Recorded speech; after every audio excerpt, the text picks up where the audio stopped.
Hola, ¿cómo están? Qué gusto que estén con nosotros aquí en Diabetes Prevenir es Salud.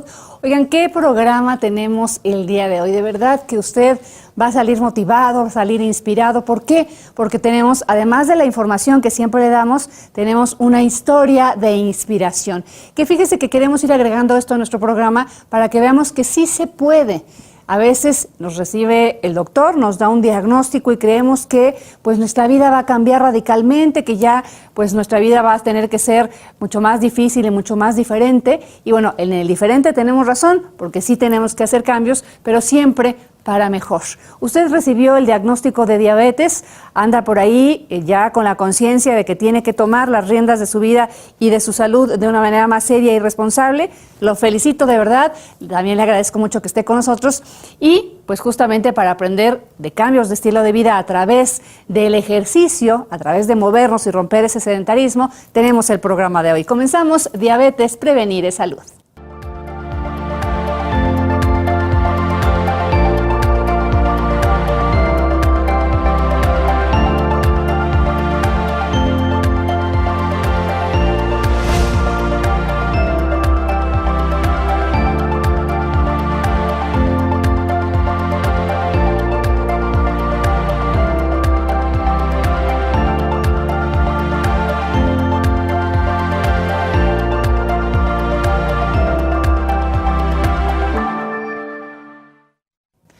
Bueno, y para nuestro tema de hoy, que ya hablábamos, acabo de recibir el diagnóstico de que padezco diabetes. Obviamente lo hemos platicado, el primer paso es aceptar que tengo este padecimiento, que tengo esta condición y aceptar también que soy responsable yo de mi salud.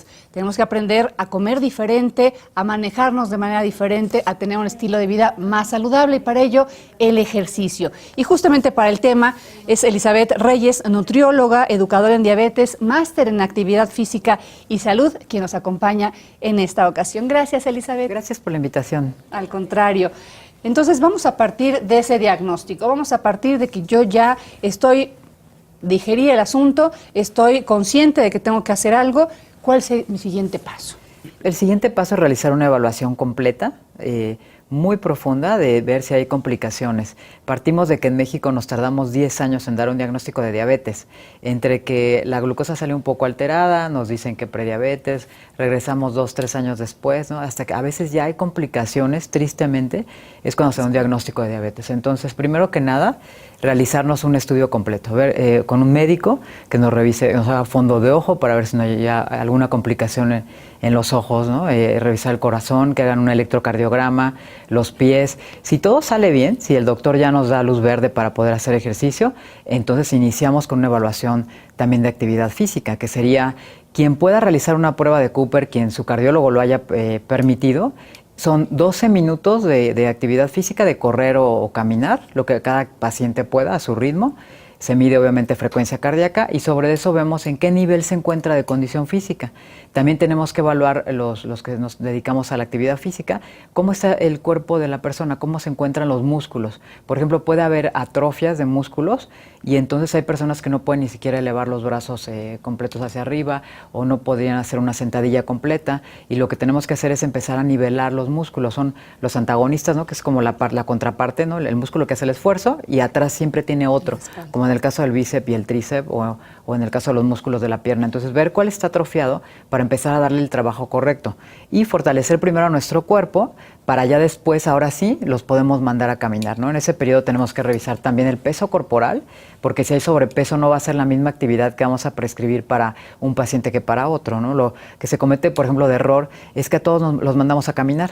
Y no necesariamente es bueno para todos caminar. Puede haber pacientes con obesidad de grado 2 o de grado 3, dependiendo de la distribución de grasa, que se puede hasta generar una lesión entre las piernas, por ejemplo, por rosadura, ¿no? Claro.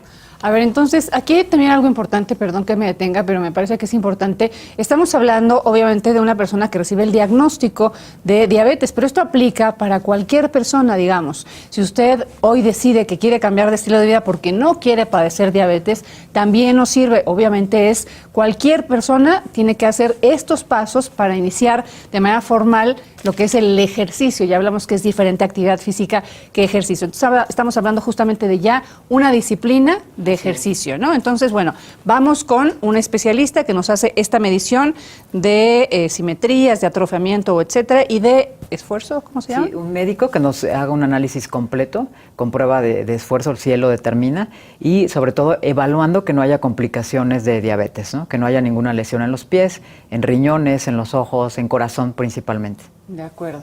Ese sería el primer paso. Después, si necesitas, tienes algunas tablas que nos van a servir, sí, entonces cuando las necesites. Gracias. Después vamos a sacar la intensidad. Hay un método que utilizamos muchísimo, que es el FIT-B, que sería frecuencia, intensidad, tiempo y tipo. Entonces, la frecuencia es cuántas veces a la semana, no es nada más, pues haz ejercicio, ¿no? Como de repente nos prescribirían antes el ejercicio, sino es cuánto voy a hacer, cuántas veces a la semana. Es muy importante determinar para cada paciente cuánta sería la cantidad. Entonces, esa es la frecuencia, las veces a la semana. La intensidad, que esto tiene que ver con unas tablas que compartía yo contigo, que es un método que se llama de Carbonen, que es ver a qué frecuencia cardíaca debo de hacer este esfuerzo. No es lo mismo salir y correr intensamente, ¿no?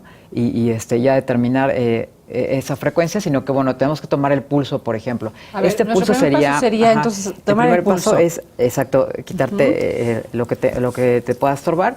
Tomamos el pulso con estos dos dedos siempre. Okay. Abrazamos nuestra muñeca, si la ponemos por debajo, y tomamos de esta manera el pulso. De ahí tenemos como, vamos a decir, un huequito, ¿no? Aquí. Sí, se siente inmediatamente. Y ahí se siente inmediatamente. Exacto, siempre con estos dos dedos. Tiene pulso propio, entonces no tendría que ser con ese. Y de esa manera lo tomamos en 6 segundos y le agregamos un 0, por ejemplo, para poder determinar cuánto es en un minuto.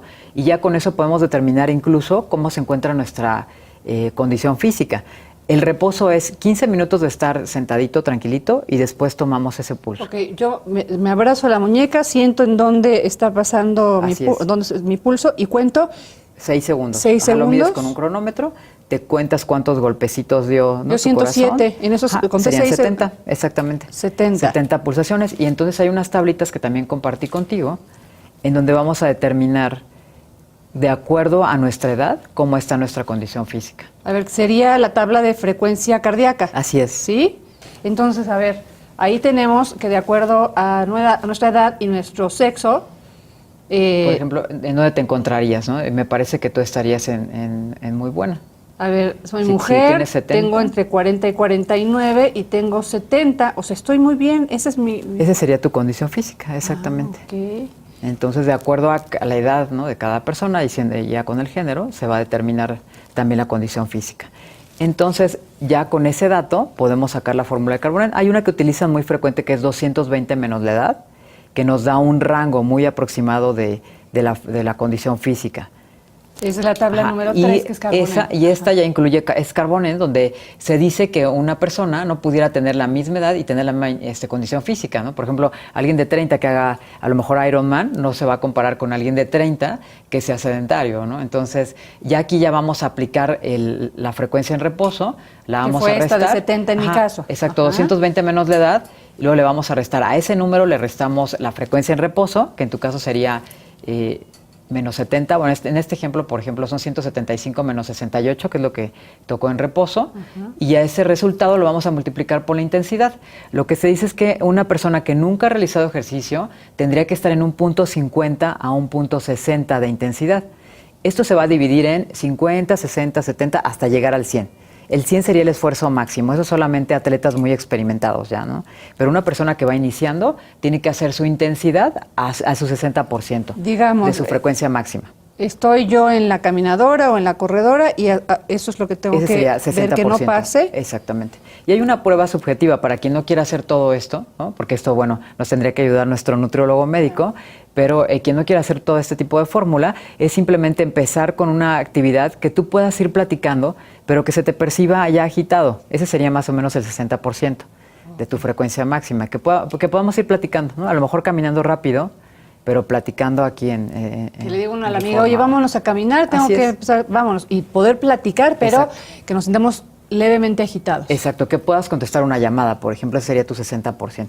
Okay. Y que se te entienda, porque si ya vas en una frecuencia mayor, ya lo que menos quieres es platicar, ¿no? Ya no vas a tener ni siquiera aire, exacto. De acuerdo. Aquí algo importante, hay quien dice que tenemos que hacer para poder realmente tener un cambio de estilo de vida, romper ese sedentarismo, tendrían que ser 30 minutos diarios, mínimo 5 días a la semana. Entonces, esto primero hay que medirnos y saber nuestras capacidades, porque hablábamos de las complicaciones a lo mejor que tengamos o de aquellas metas a largo plazo que de verdad pues muchas veces es dificilísimo cumplir, entonces nos desanimamos y... Sí, claro. De hecho, pudiera ser esa una de las metas. Debemos de tener una meta con cada paciente y a lo mejor su meta es llegar justo a esa recomendación de la OMS que nos dice que son 150 minutos a la semana. Entonces, pudiera ser como nuestra primera meta llegar a esa recomendación. Pero si nuestra condición no nos permite o nuestro estado de salud, simplemente con movernos un poquito más es más que suficiente para empezar a obtener los beneficios de la actividad física o ejercicio. Muy bien, entonces ya frecuencia, intensidad, tiempo y tipo, que sería... A lo mejor yo inicio para nivelar el organismo, quitando la atrofia de los músculos, y sería con tipo anaeróbico, o sea, de fuerza. A lo mejor con unas mancuernitas o con unas botellitas de agua de 100 mililitros, con eso puedo empezar a hacer algunos ejercicios de fuerza para poder nivelar a mi cuerpo. Entonces, ese sería como el tipo. O a lo mejor es aeróbico, a lo mejor me prescribe mi médico hacer 5 minutos de caminata. Entonces, de tipo aeróbico, ese sería como el tipo, o solamente flexibilidad. Tenemos pacientes que es simplemente aumentar el rango de movimiento y eso lo pueden hacer a lo mejor 2 veces al día, durante 5 minutos o durante 3 minutos, y también con eso se obtienen beneficios del organismo. Desde el primer día, la glucosa empieza a disminuir cuando un paciente hace ejercicio desde el primer día. Incluso la resistencia a la insulina que comentabas es prevenir desde quien no padece diabetes, se empieza a disminuir desde la primera sesión de ejercicio. Aquí importante, habrá quien sepa que es aeróbico y que es anaeróbico, habrá quien no. ¿A qué nos estamos refiriendo con estos dos términos? Sí, exacto. Aeróbico es el ejercicio de baja intensidad, pero que podemos hacer por un poco más de tiempo. Es lo que comentábamos, que puedo ir platicando e irlo haciendo. Por ejemplo, caminar, nadar, trotar, cualquier tipo de actividad que podamos sostener por un periodo de tiempo. Y se dice que utiliza un poco más de grasa corporal como fuente de energía. Y el anaeróbico es aquel que puedo hacer durante poco tiempo, son repeticiones máximas. Por ejemplo, levantar una caja sería como anaeróbico, o a lo mejor con unas mancuernitas hacer unas repeticiones. No puede estar 20 minutos probablemente con unas mancuernas, ¿no? Es el anaeróbico que no va a utilizar como tanto oxígeno y su primer nutriente, vamos a decir, lo que más se utiliza es el azúcar del músculo, que se llama glucógeno. Entonces, este glucógeno tiene una gran ventaja para las personas que que padecen diabetes y que hacen ejercicio de tipo anaeróbico, porque van a utilizar este azúcar del músculo y después tiene su cuerpo que reponerlo. Entonces, simplemente por ese sistema, la glucosa también tiende a disminuir, porque van a utilizar las glucosas que están por ahí circulando para poderlas otra vez almacenar. Ese es el anaeróbico. Anaeróbico, exacto. Entonces, la combinación perfecta es aeróbico con anaeróbico, ¿no? Es como lo ideal para un paciente con diabetes. Ok, entonces ya, completamos este esquema de frecuencia, intensidad, tiempo y tipo. ¿No? Y la B, que es la progresión. ¿Cada cuándo debo de ir aumentando mi actividad física? Está perfecto, por ejemplo, caminar media hora diario y hacerlo así durante años. Pero lo ideal sería a lo mejor aumentar un poco la progresión. A lo mejor ahora en vez de caminar 5 cuadras, ahora en el mismo tiempo hago 6 cuadras. Me empiezo a ser como más eficiente. Entonces esa sería la letra B, que es la progresión, ¿no? Irlo como aumentando gradualmente. Va a ser más o menos cada 3 semanas se debe de revisar una rutina de ejercicio y se van a ir haciendo modificaciones y adecuaciones de acuerdo ya a tu condición actual. Sí, claro, porque nuestro cuerpo se va a ir acostumbrando, digamos, y a lo mejor determinado esfuerzo en un momento ya no es el mismo, y entonces hay que irlo esforzando para tener mejor capacidad cada vez, ¿no? Exactamente, sí. De acuerdo. Oigan, tenemos que hacer una pausa, vamos a regresar rapidísimo aquí en Diabetes Prevenir y Salud, y les decía yo al principio que tenemos un programa muy inspirador, evidentemente por todas estas lecciones de cómo comenzar a cambiar nuestro estilo de vida, pero regresando les vamos a tener una historia maravillosa. Volvemos.